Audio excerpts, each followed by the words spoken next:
খাঁটি জিনিস কি কখনো সস্তায় পাওয়া যায়? আর সেটি যদি হয় অর্গানিক খাবার, তাহলে সতর্ক থাকতে হয় আরও বেশি। যারা সারা বছর মাঠ পর্যায়ে কাজ করে আখ রোপণ থেকে শুরু করে নিজস্ব তত্ত্বাবধানের মাধ্যমে লাল চিনি তৈরি করে থাকে, তাদের চিনি, আর যারা মৌসুমের সময় এসে পাইকার এবং বিভিন্ন জালঘর থেকে বিভিন্ন জাতের চিনি একত্রিত করে গ্রাহক পর্যায়ে পৌঁছে দিয়ে থাকে, সেই চিনি কি কখনো এক হতে পারে?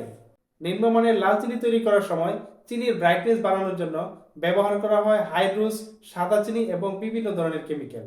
তারা পরিষ্কার পরিচ্ছন্নতার দিকে কোনো খেয়াল রাখে না। আর এই ধরনের নিম্নমানের চিনিগুলি দামে অনেকটা সস্তা হয়ে থাকে, যা আপনার শরীরে উপকার তো করেই না, অনেক সময় ক্ষতির কারণ হয়ে দাঁড়ায়। Organic food is medicine. উপকারী সব বিড়ির সুপার প্রিমিয়াম কোয়ালিটির অর্গানিক হাতে তৈরি লাল চিনি হোম ডেলিভারি পেতে এখনই ইনবক্স করুন। সাদা চিনি বর্জন করুন, লাল চিনি গ্রহণ করুন। নিজে সুস্থ থাকুন, পরিবারকে সুস্থ রাখুন। আসসালামু আলাইকুম।